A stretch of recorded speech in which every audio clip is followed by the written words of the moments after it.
Man, I might just chill tonight. Puppy monkey baby. Puppy monkey baby. Puppy monkey baby. Puppy monkey baby. Puppy monkey baby. Puppy monkey baby. Puppy monkey baby. Puppy monkey baby. Yeah. Okay, let's move on. While that was interesting, there are other spots that could have been very poignant, straightforward, purposely insulting to some. Late games, Super Bowl commercials snuck in there, a game chock full of creepy, strange animals like that, the potential for creepy dads to stalk their daughters, people with no sense of humor about what they perceive as a creepy ultrasound, and in the end, the game within the game may have been a little more muted than in past years. See, winning the football game is easy compared to winning the ad wars, so let us understand the nuances with the president at M Network Branding and Strategy in Miami, Florida. Thom Mozloom helps us close things out here today. Did you have to show the puppy monkey baby? I had to show it. Did you have to show that? Looked at that and I turned to Lady Shannon and said, that is the creepiest thing I've ever seen on Super Bowl. Do you know how much I had to drink last night to forget that spot? But we're talking about it. Doesn't that make it a huge success? What was the product? Bingo. I have no idea. Neither do I. I know because I had to look it up, but does anybody else really know? I don't know. It's disturbing. Okay, so which one, right off the top, which one did you really like? That's a tough one. There were a couple of spots that I liked. For laughter, which one? Well, I liked the Doritos ultrasound spot. That I one thought actually that was made the me only laugh. one laughed out loud. Well, I'm going to be honest with you. I liked the wiener dogs dressed in buns, but it didn't have the payoff. Like, as soon as I saw them running, I thought, boy, that was very funny. There are people complaining about this spot now. Well, some groups are complaining about it, saying it's insensitive. We live in a culture of offense. If you're not offended, you don't. I don't know. Get over yourselves.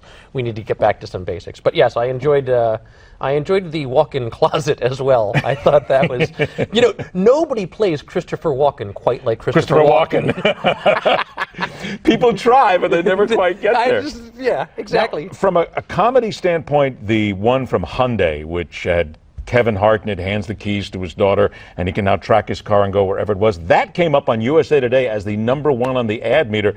I thought it was kind of creepy. It was dad basically stalking his kid.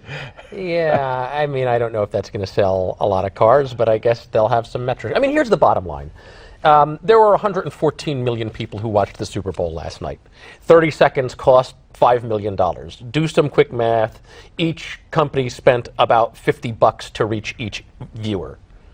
So then which one got its money's worth, in your opinion? Really got their money's worth? Well, I think Doritos, they had 2 spots playing. One of those spots' production was for free because it's part of the contest. That was the one with the dogs. I think the layered approach to that gets a lot of bang for its buck because it's an internet campaign before it's a Super Bowl commercial. So I think that's pretty slick, pretty wise. That's the way you combine traditional advertising and digital advertising now in a real interactive manner that gets people involved and gets people rooting. So I think Doritos did a really good job. I think the pre-sell on the walk-in closet Hyundai commercial, that was very well done. They leaked that commercial ahead of time. The fact that Christopher Walken was in it was a big deal. So I think they did a pretty nice job, too. What about, very briefly, the Helen Mirren spot? And I think we have a little clip of that, as a matter of fact, because this was one. Here it is right here. It's social grace, if you will. Go ahead. If you drive drunk, you, simply put, are a short-sighted, utterly useless, oxygen-wasting human form of pollution, a Darwin Award-deserving, selfish coward. If your brain was donated to science, science would return it. So stop it.